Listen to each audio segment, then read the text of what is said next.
Hi, everyone, and welcome back to the Debrief. This week, we're talking about silence, communication, and the Synod, Archbishop Fernandez and Ideological Catholics, and then the Strickland Watch in Tyler continues. This and more in just a moment as we bring on Mike.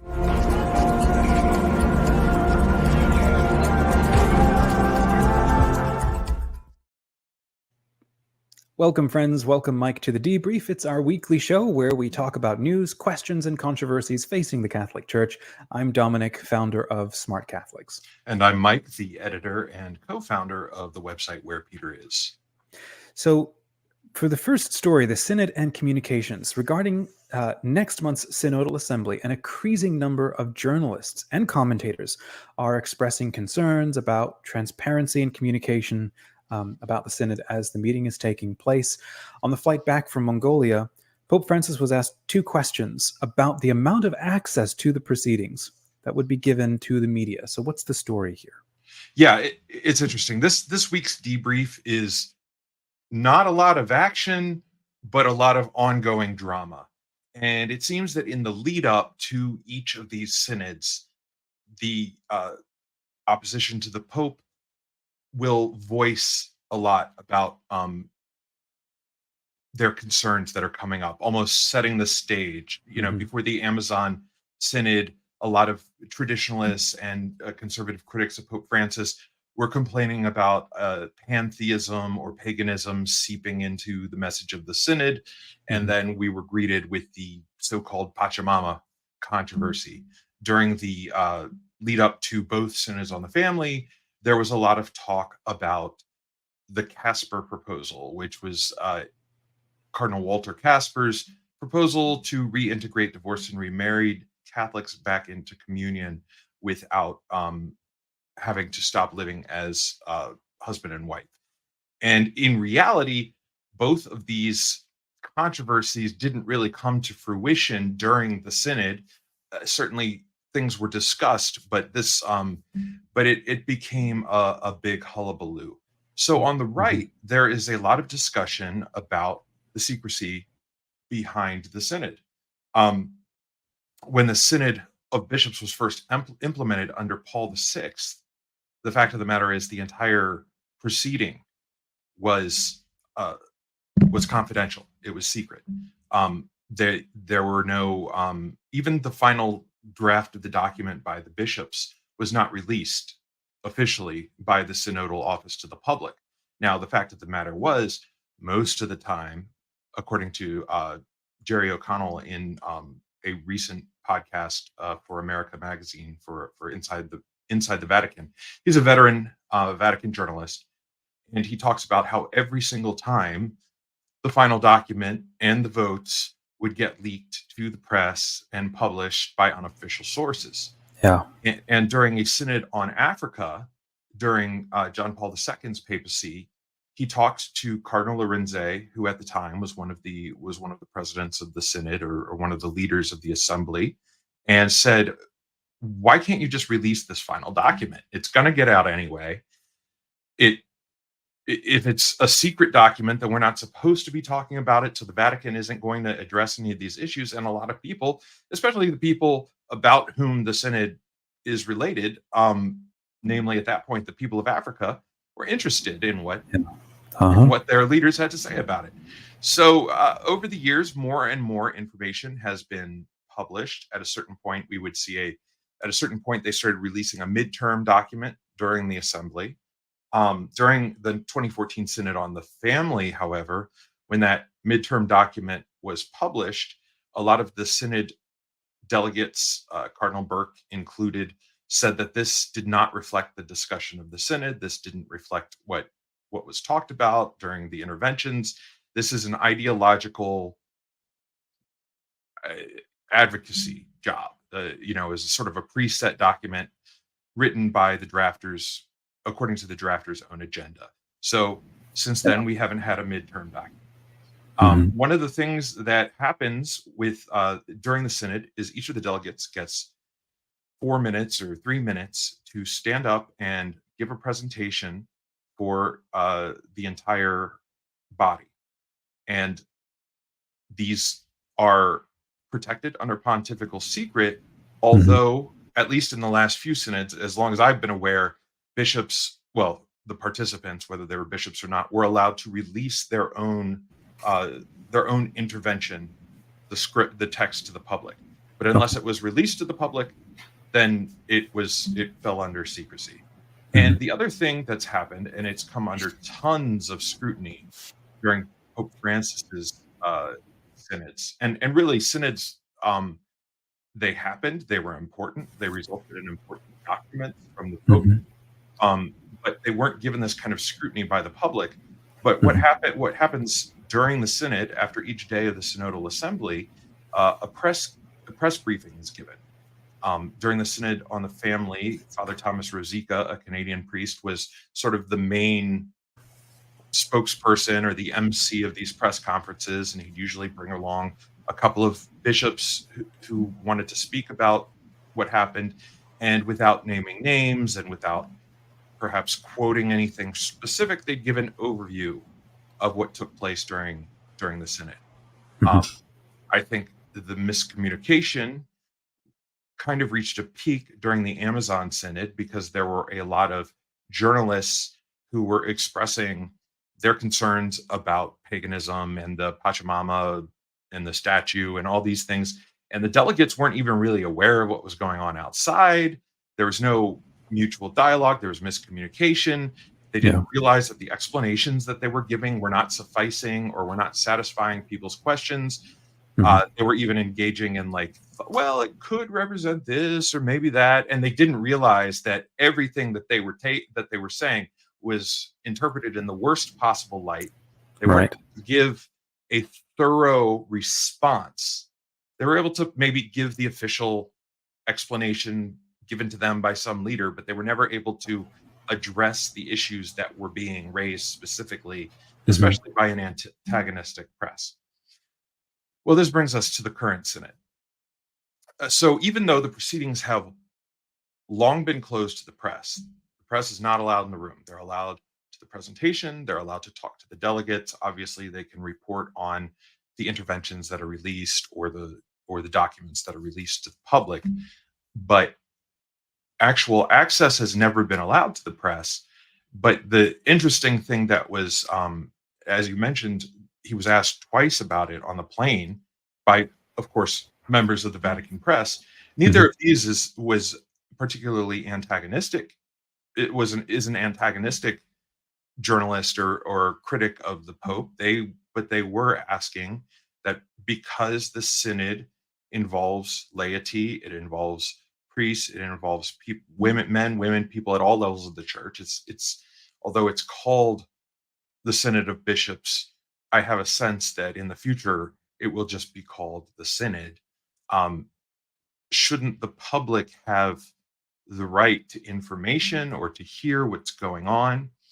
Pope Francis's response was that the Synod should take place together. A true synodal process is free from outside influences, sort of like a papal conclave. He talked about, of course, the press briefings and that sort of thing.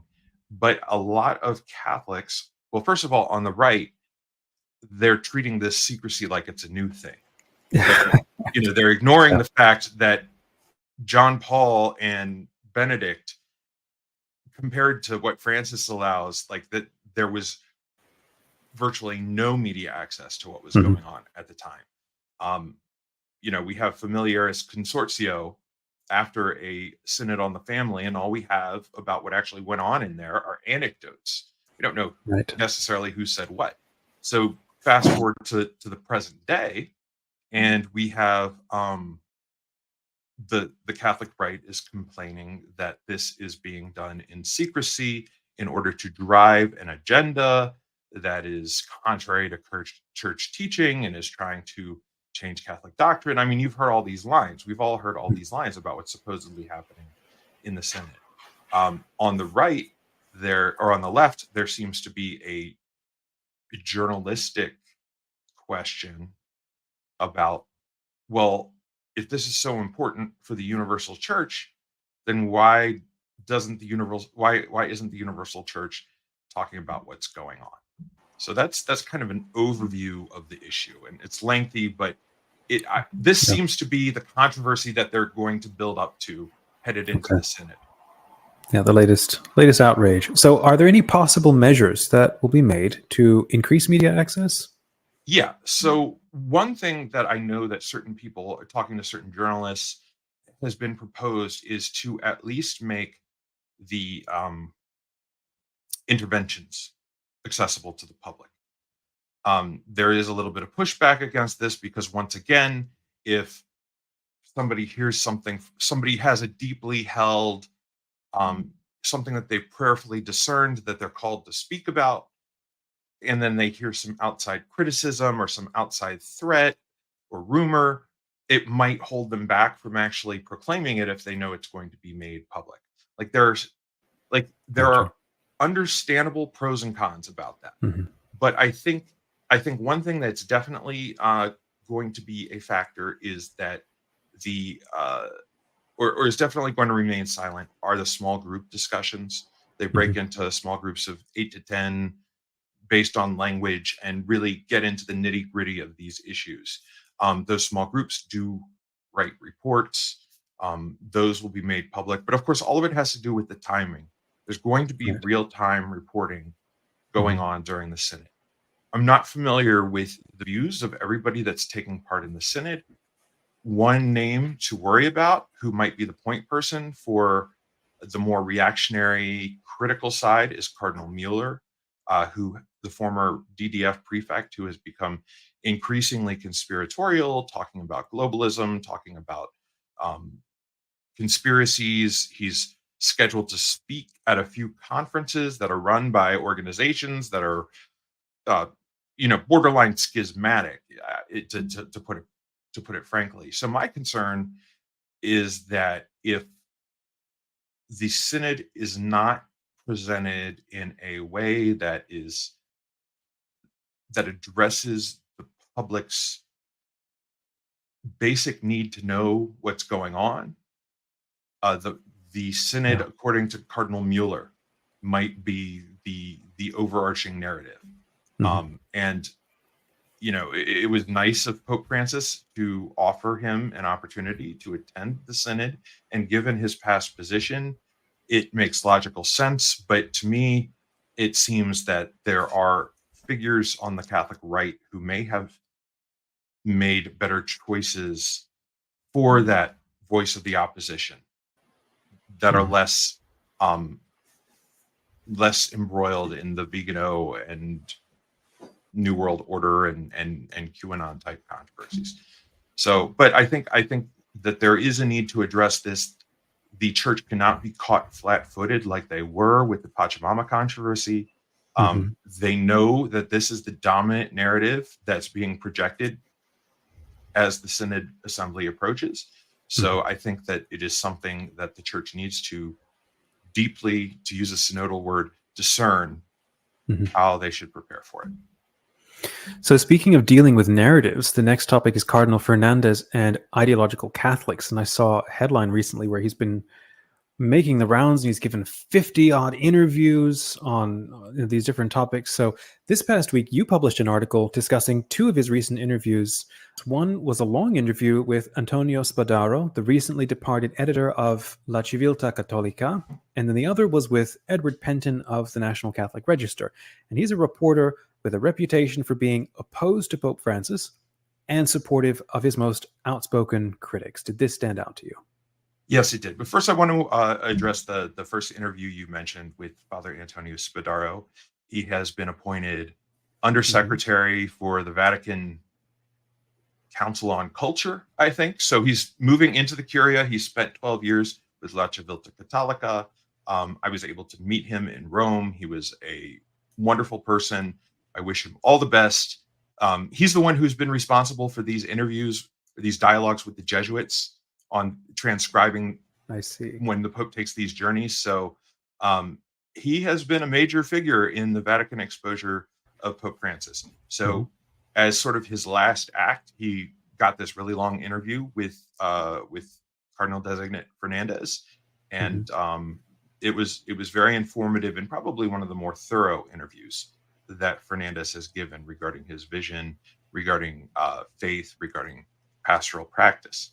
Now, the thing that surprised me, because in this polarized church, not very often do we see people venturing into quote unquote enemy territory. Somebody recently, for example, asked if I would be open to interviewing or dialoguing with Cardinal Burke. And I said, sure, I'll talk to him. I tried to talk to him when I first wrote articles about him, and I got no response. Well, I've got no response this time. It just doesn't happen. People go to these friendly outlets. They speak their inside baseball. The polarization bridge, even if it's Pope-friendly sources, including like with Father Spadaro or with Vatican News, a lot of times they don't, church figures don't talk about the issues of contention that the quote unquote opposition feels about them. So this was a very interesting, and to me, a very refreshing and eye-opening interview. Okay. So well, go ahead. So did he receive any criticism? Yeah. So obviously he's asked point blank about the deposit of faith, about blessing same-sex relationships or people in same-sex relationships. He was asked about things like Amoris Laetitia. He was asked about the deposit of faith. One of the first questions he was asked was, in your view, what does a modernized church look like? And his response was, I don't think that that's an appropriate term to use. The church isn't modernized, but the magisterium and the and the teaching of the church develops it. It teaches the faith, represents it anew to each era, but to call the church modernized implies somehow that the church is adapting from modernity as opposed to responding to modernity and speaking to people today. Another question that was raised and of course that got people into a tizzy, but he talked about protecting his role as protector of the faith, which is, this office was originally called the Inquisition, hundreds of, up until about 110 years ago or something like that. And he talked about how not only are we protecting the deposit of faith, but we're also protecting, and I'm paraphrasing, but he said something to the effect of the doctrine of Pope Francis. And he talked about the living magisterium, and he talked about how the teachings of Pope Francis need to be defended, they need to be justified, they need to be presented clearly and interpreted correctly. And of course, this has been the sticking point of the traditionalist versus Pope Francis battle since the beginning. The question is, does the Pope have the authority to authentically interpret doctrines? And at what point is his authority checked, or can we reject his teaching? And canon law teaches us that it's impossible. Canon 1404 says the first see is judged by no one. Canon 752, I believe, says that the Pope, when he teaches on faith and morals, even if he's not teaching definitively, the faithful are to grant religious submission of mind and will. The church does not teach that if he teaches something that you think doesn't align with past tradition, then you can reject it and write columns for First Things and 1 Peter 5 about why the Pope is wrong. Like it's sort of, what does the church actually teach? What authority does the Pope have? And the response that Archbishop Fernandez gave very clearly addressed that conflict, the dispute over that. And it was really refreshing to see such a candid response to a critic of the Pope, or to the questions that the critics of the Pope are making. It seems to me that a lot of times the answers dance around, or they don't satisfy.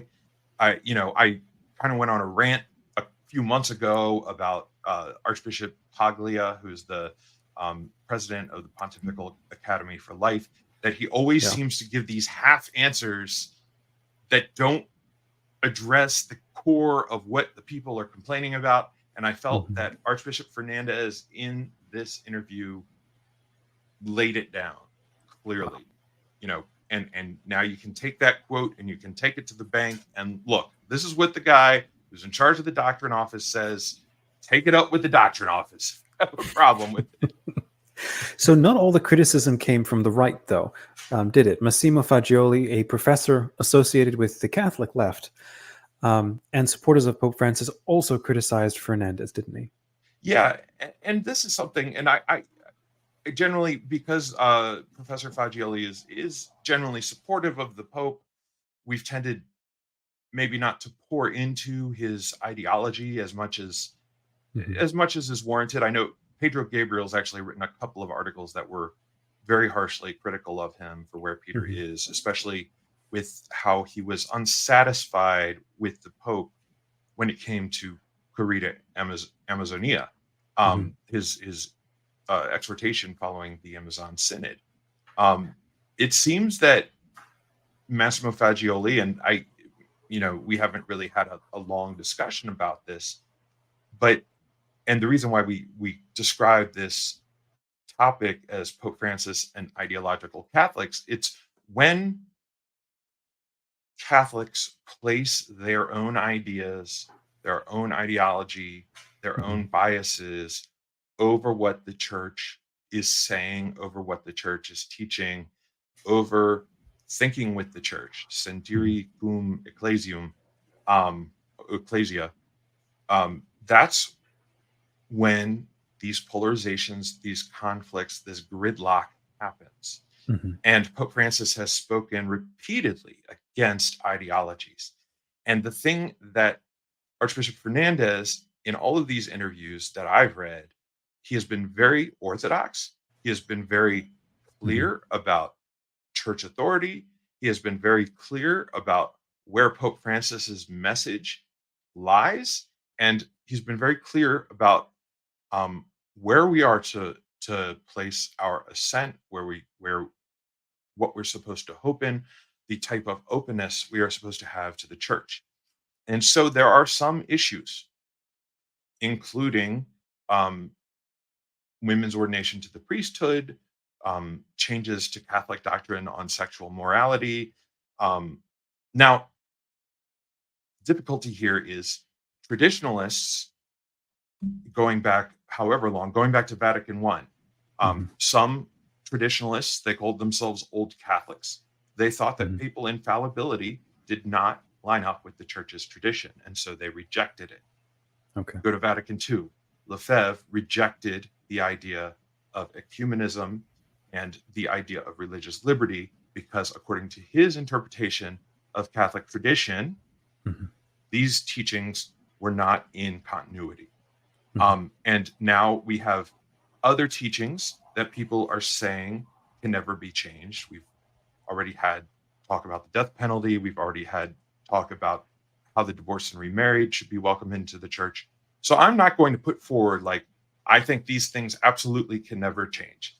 Obviously, things like the creed, things that are laid down as infallible, I would be very shocked and probably have a crisis of faith if the Pope was to come out and contradict some of these things. So I'm not going to lay down any certitudes, but I'm also not going to make my obedience to the church contingent on what the church does and doesn't do.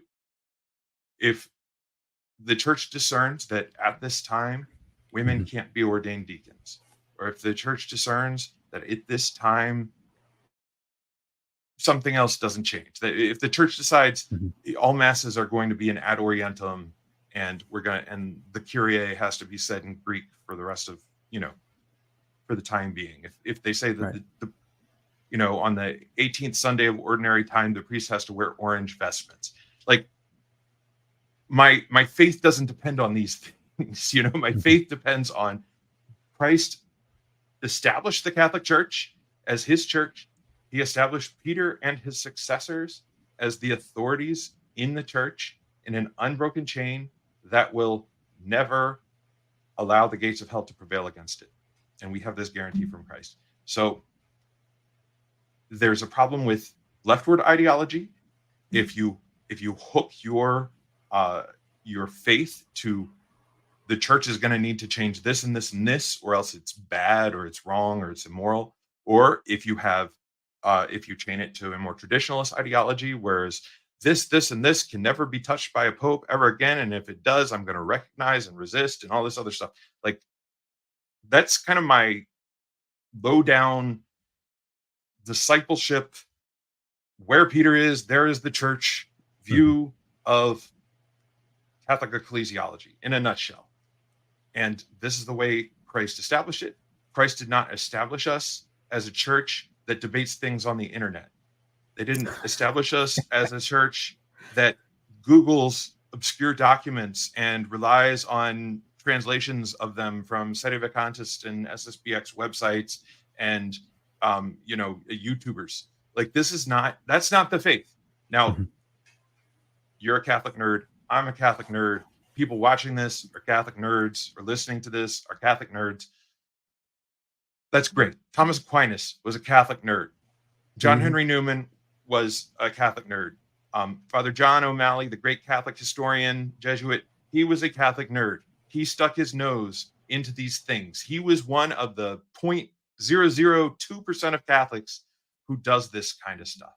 For the everyday, ordinary Catholic, in order to know where to find Catholic orthodoxy, Catholic truth, what the Catholic Church says, is look to Peter. And we'll be fine. Every schism in the history of the Catholic Church has been a breakaway from Peter. Every heresy taught by the Catholic Church has been corrected by the successor of Peter. So if you're an ideologue, you don't care about that, or your idea oversteps Peter. And that is a very dangerous place to be, whether you're on the left or on the right. And that's all I have to say. So speaking of, feel free to respond. I open the floor. I was going to say, speaking, that was a great rant. Thank you. And speaking of dangerous places to be, we have our Strickland Watch, which I don't know if this is going to be an official thing, but it might just need to be for a while. So last week, the Pillar reported Pope Francis and two high-ranking Vatican officials met to discuss the situation with Bishop Strickland. And they stated that the Pope had decided to ask for the Tyler bishop's resignation. Then later, Jack Jenkins of Religion News Service reported he received an email directly from Strickland saying that he would not step down voluntarily, but would leave if he was removed. What are you hearing on this? Okay, so one thing that that Jack Jenkins's report, and he's a Vatican reporter, or a long-term Catholic news reporter, I guess you would say, and mainly covering the United States. And I know him a little bit. In his report, he actually linked to the Bollettino, which is the press release that's issued at Roman noon every single day by the Vatican. And it confirmed that it said at the very top, today, Pope Francis met in audience with Bishop Prevost of the Dicastery for Doctrine, or Dicastery for Bishops, and Apostolic Nuncio Pierre, the nuncio to the United States. That meeting did happen. It's documented. It's a matter of public record. What happened in that meeting is not a matter of public record, but the Pillar said that their source, who is close to the Dicastery for Bishops, presumably it's a low-ranking staffer or somebody that gets these scoops and who isn't bound necessarily by the pontifical secret, said that they met specifically to discuss Bishop Strickland, and that the conclusion reached was that Bishop Strickland would be asked to resign. Now, that was a week and a half ago. Obviously, the Vatican's not going to issue a press release if Bishop Strickland is asked. What it'll come down to is whether or not Bishop Strickland tells somebody else that he was asked, who asked him, what he said. Jack Jenkins said that he emailed Bishop Strickland and got an email directly back from Bishop Strickland saying that he would not step down voluntarily, but if he was removed, he would obey.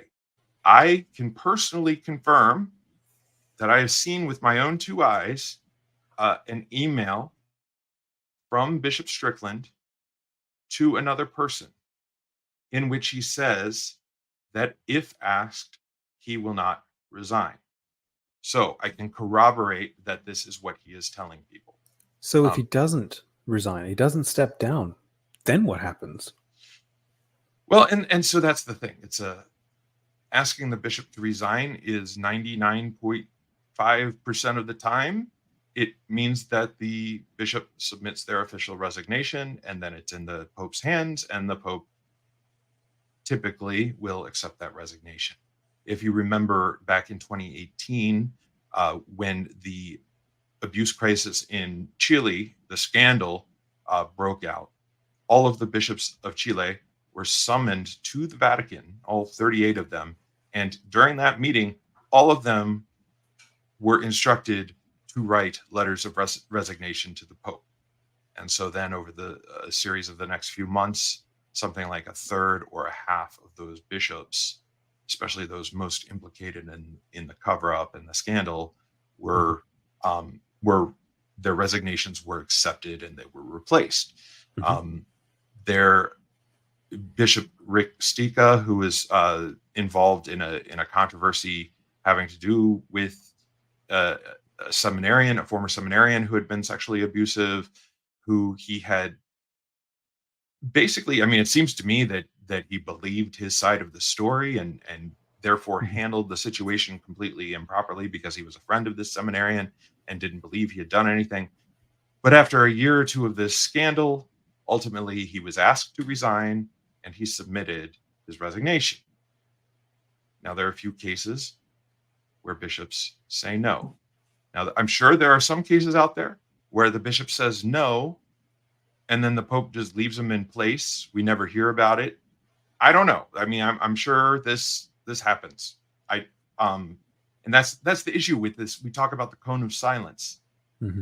We heard the rumors about the Vatican visitation, the apostolic visitation, and the Vatican to this day has not confirmed that it ever happened, but Strickland himself has talked about it.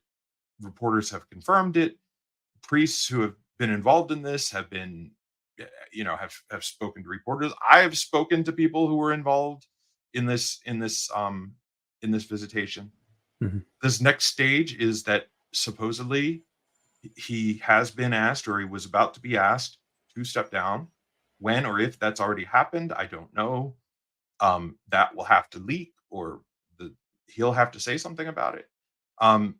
But in a couple of cases, Bishop Martin Holly, who was the Bishop of Memphis for 2 years, he underwent an apostolic visitation in mid to late June, similar to Bishop Strickland in 2018.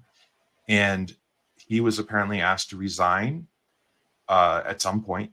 He refused, and then his removal date was October 24th. So it was a different set of circumstances. Bishop Holly was not an outspoken bishop at all. In fact, the issues had to do with non-communication more than communication. But that gives kind of a baseline, a bench line of the timeline. There are issues involved in Strickland in the diocese regarding management, regarding money. There was a law there. They did a huge layoff in the chancery, and I believe there was a Title IX settlement that cost the diocese a lot of money. Money has been spent on various projects. There's a lot of there are a lot of questions, and obviously we don't have access to all the details, what the findings were of the investigation. If these are severe, in the same way that Bishop Holly's mismanagement was severe, he might be removed on the same time frame. If it's more based on the ideological problems, then who knows how long this stuff could stretch out. He seems to be becoming more intense. So to me, my feeling is like the sooner the better, but who knows? So do you have any sense of the atmosphere in Tyler in terms of the priests, the chancery employees, and then regular Catholic pew sitters?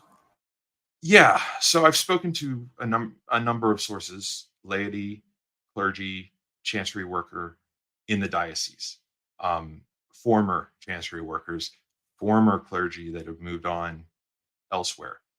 Um, and there is, well, some of the priests have said that what they are trying to do, because as we mentioned, Catholic nerds are few and far between.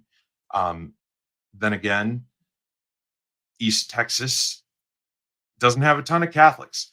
The word gets around the Catholic community, Mhm. and so I think that there's a sense of anxiety among a lot of the people in the pews, but the priests are doing their best Mhm. to keep that away from the Sunday Mass experience, for example. Right. Okay. Obviously, parishioners are coming up to priests and asking what's going on. Um, Chancery employees, uh, I have heard that a lot of the people in the chancery are nervous about their jobs, nervous about their future.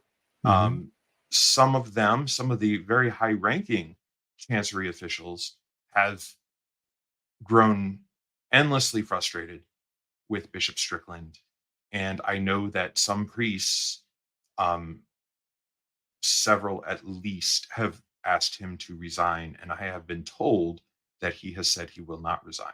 So they've gone out on that limb and asked him directly to step down. Okay. Um, Wow. so yeah, there's, I mean, the sense, and then some of the laity that I've spoken to who are deeply concerned or are longtime parishioners who've participated in the life of the local church, my sense is that they just want a resolution to this. I don't think there is any resolution to this, any realistic resolution to this, other than Bishop Strickland leaving voluntarily or involuntarily.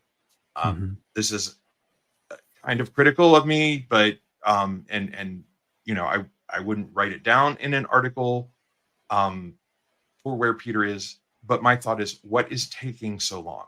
What more does he have to do? He has written clearly that he rejects the program of Yeah. Pope Francis to undermine the faith. He has signed an open letter to the Pope, not even to the Pope, to the people of God, Mhm. accusing the Pope of heresy. This is not, this is so far beyond the pale for a bishop. Like, Mhm. I've criticized the US bishops as a whole before. And Mhm. what I sense from them is a reluctance to accept Pope Francis, maybe a quiet rejection, passive aggressive actions that sort of undermine his message or downplay what he's trying to do for the church. Bishop Strickland is in open opposition to the Pope. Mm. And Yeah. whoever is ghostwriting for him, whoever is instructing him, he's written 3 apostolic letters in the past month. And he said there are more coming in the most recent one. Like, at some point, you got to put the brakes on this. So that's where I am with that too. So you've got the full Mike Lewis experience today on the debrief. I'm a Well, little there you fired go. up. It's a Tuesday, so must be, the midweek, you know, the midweek energy is kicking in. So Well, hey, honestly, it's why I wanted to start this show. It's like, what is going on out here? And you've got your finger on the pulse with a lot of it. So thank you again for everything today. And friends, we have links to a lot of these, if not all of these, are in the description. So check it out. The conversation is brought to you from smartcatholics.com, the free online community for millennials, creators, and learners. Join our private Where Peter Is group to ask your follow-up questions on this. Mike is wonderfully active in this group and other members of the Where Peter Is community. You can share your insights and suggest topics for next time. and visit wherepeteris.com for insightful articles, podcasts, spiritual reflections, commentaries by and for faithful Catholics who support the mission and vision of Pope Francis. Please hit the subscribe button so that you don't miss an episode of the debrief, and hit the like button so that more people can discover these conversations. Yeah, I've been watching some of these YouTube videos and they're all like, please hit like and subscribe because the algorithm helps bring up our numbers. And so please hit like and subscribe so that the algorithm brings up our numbers. Yeah, you can even, if you like it, hit the like button 3 times, and it won't help, but it'll make us feel better. And hey, Get a please support VPN and come back to the website. Yeah. Create a new YouTube profile. Support Where Peter Is on Patreon so that we can continue. I mean, heck, Mike can continue the incredibly needed work with Where Peter Is. I don't know where I would be in a lot of my faith journey without the pioneering leadership and work you've put in and the people that you've marshaled around you. So I'm pretty sure I speak for a lot of people when I say thank you, Mike, for all of your work. Please, everybody, we can help support this team do what they do best. Thanks for joining us. When it comes to news and controversies in the Catholic Church, stay curious, informed, and engaged. God bless.